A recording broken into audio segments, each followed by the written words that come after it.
At alamin natin ang update kay Bagyong Paulo mula kay Pag-asa Weather Specialist Daniel James Villamil. Daniel, nasaan ang bagyo? Yes po, good evening Miss Pinky at sa ating mga viewers. Huling namataan yung sentro ni Bagyong Paulo dito sa coastal waters ng bayan ng Santa Cruz sa Ilocos Sur. So humina ito bilang isang severe tropical storm. May taglay na lakas na hangin na malapit sa gitna na umaabot ng 110 kilometers per hour at pagbugso na umaabot ng 165 kilometers per hour. Yung movement nito ay west-northwestward sa bilis na 35 kilometers per hour. Inasahan natin na patuloy na gagalaw palayo itong si Bagyong Paulo papalayo ng ating kalupaan, pero dahil sakop pa rin nito ang ilang areas ng ating bansa, itong mga malalakas na hangin, may nakataas pa tayong tropical cyclone, wind signal number 3 as of 5 p.m. sa Ilocos Sur, La Union, southwestern portion ng Abra, western portion ng Kalinga, western portion ng Mountain Province, western portion ng Ifugao at sa Benguet.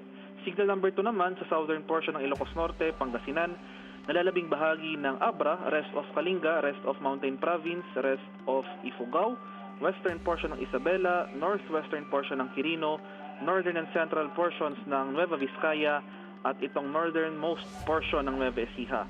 Signal number 1 naman ang nakataas sa rest of Ilocos Norte, Apayao, Batanes, mainland Cagayan, kabilang ang Babuyan Islands, rest of Isabela, rest of Quirino, rest of Nueva Vizcaya, Aurora, rest of Nueva Ecija, Tarlac, Zambales, Pampanga, Bulacan, at itong northern portion ng Quezon kabilang ang Pulilio Islands. Kaya sa mga nabanggit kong lugar, kahit napapalayo na itong si Bagyong Paulo sa ating bansa, posible pa rin tayo makaranas ng mga pagbugso ng hangin. Posible mapaminsala pa rin yung hangin, especially areas under wind signal number 3. In terms naman of heavy rainfall, yung mga malalakas sa pag-ulan, ngayong gabi asahan pa rin natin na magpapatuloy itong mga direktang pag-ulan na dulot ni Bagyong Paulo sa malaking bahagi ng Hilaga at gitnang Luzon. Pero pagsapit bukas ay improving weather conditions ang ating inaasahan sa malaking bahagi ng ating bansa. Sa ating mga sea condition, may nakataas pa rin tayong gale warning dito sa seaboards ng Northern Luzon at sa seaboards ng Aurora.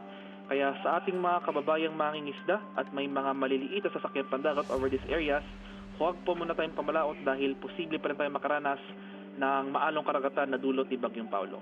Miss Pinky? Alright, so Daniel, at least the worst is over, ano? At sabi mo nga, hopefully by tomorrow gaganda na ang lagay ng panahon. Maraming salamat sa update, Pag-asa Weather Specialist Daniel James Villamil.